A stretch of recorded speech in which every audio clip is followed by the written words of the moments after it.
Hi all, നമുക്കിന്നൊരു സിമ്പിളായിട്ട് walnut lotus biscuit pudding ഉണ്ടാക്കിയാലോ.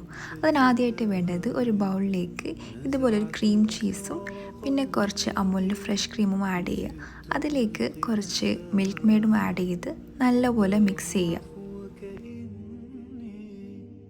ഈ മിക്സിലേക്ക് ഇനി നമുക്ക് ക്രഷ് ചെയ്ത വാൾനട്ടും പൊടിച്ചെടുത്ത ലോട്ടസ് ബിസ്ക്കറ്റിൻ്റെ പൊടിയും ആഡ് ചെയ്ത് നല്ല രീതിയിൽ മിക്സ് ചെയ്തെടുക്കാം.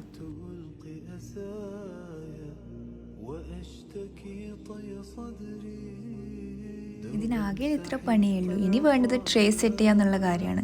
അതിലേക്ക് നമ്മൾ ലോട്ടസ് ബിസ്ക്കറ്റ് കുറച്ച് പാലിൽ കണ്ടൻസ് മിൽക്ക് ഒരു ഷുഗർ ആഡ് ചെയ്ത് ആ പാലിൽ ഈ ബിസ്ക്കറ്റ് സോക്ക് ചെയ്ത് ഇങ്ങനെ ട്രേ സെറ്റ് ചെയ്യുക. പിന്നെ അതിൻ്റെ മേലെ ലെയറായിട്ട് നമ്മൾ നേരത്തെ ആക്കി വെച്ച മിക്സും വെക്കുക. പിന്നെയും ഒരു ലെയർ ഓഫ് ബിസ്ക്കറ്റ് വെക്കുക. ഈ ബിസ്ക്കറ്റിൻ്റെ മുകളിൽ പിന്നെയും നമ്മൾ ചെയ്ത് വെച്ച മിക്സ് ആഡ് ചെയ്യുക. ലാസ്റ്റ് ടോപ്പിങ്ങിനായിട്ട് നമ്മൾ നേരത്തെ വെച്ച ബാക്കിയുള്ള ക്രഷ്ഡ് വാൾനട്ട്സും പിന്നെ ലോട്ടസ് ബിസ്ക്കറ്റിൻ്റെ ആ പൗഡറും കുറച്ച് ടോപ്പിംഗ് ആയിട്ട് വെച്ചിട്ട് നമുക്കിതിന് 2 മണിക്കൂർ ഫ്രിഡ്ജിൽ സെറ്റ് ചെയ്ത് സംഭവം റെഡിയായി. അപ്പോൾ എല്ലാവരും ട്രൈ ചെയ്തിട്ട് ഫീഡ്ബാക്ക്സ് അറിയിക്കുക. ബൈ.